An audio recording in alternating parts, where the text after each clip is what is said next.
As a babysitter, what was your okay? That's the last time I babysit for this family moment. I was asked to babysit for a friend's relative. I was told that I would be looking after a 7-year-old and a 5-year-old, and they were calm, easy kids. I said, sure, no problem. Famous last words. I get there, and the mom just hauls her ass out the door, yelling at me over her shoulder that she would be back in 5 hours. Now here comes the WTF moment. Remember how I mentioned I was told there were 2 children? Yeah, no, there was not. In fact, there were 5 times as many children. Yes, you read that right. That woman took off and never said a word about the fact that there were more of them, leaving me to look after 10 fucking children. Several sets of twins, all under the age of 7. There were 3 or 4 sets of twins, and they were like 10 to 11 months apart, and then there were the babies. Honestly, I can't remember anything but the rage and anger I felt. So there I was, stuck with 10 children. I tried calling the mother, but she kept sending me to voicemail. I was so angry, I was ready to call children's services. The children were all around, screaming for whatever reason. So I said, fuck it, I'm in it to win it. I went to make them something to eat. I changed the diapered ones, pottied the older ones, and then let them go play in the backyard for a while. I was still seething with anger over the blatant deception as I cleaned up the kitchen. But it gets better. No, it doesn't. 5 hours later.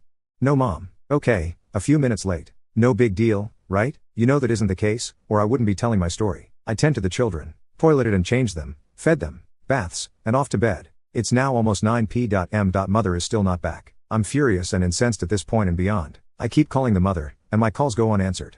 Pissed, I call my friend and tell her to call her relative and tell her to call me or come home because I am beyond pissed at being deceived this way. My mother never came back that night, so the next day, I'm at it again. I call everyone in the family, including my friend. No answer. So I said fuck it and called the police. I explained the situation, and they said they would send someone. Nothing.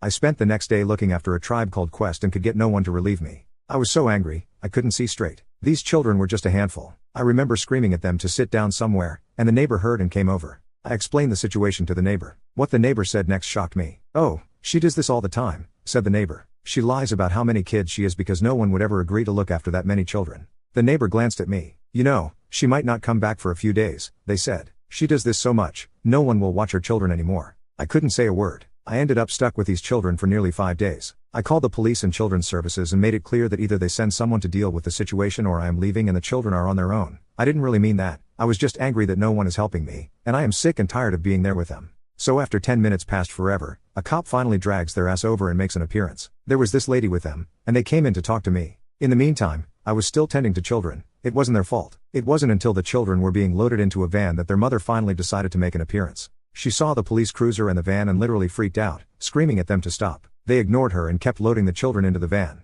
I stormed over to where the mother was, pissed and ready to kick her ass. What the fuck is wrong with you? I shouted at her. I've been stuck here with your children for damn near 5 days when you said you would be back in 5 hours. And you can bet your ass you will be paying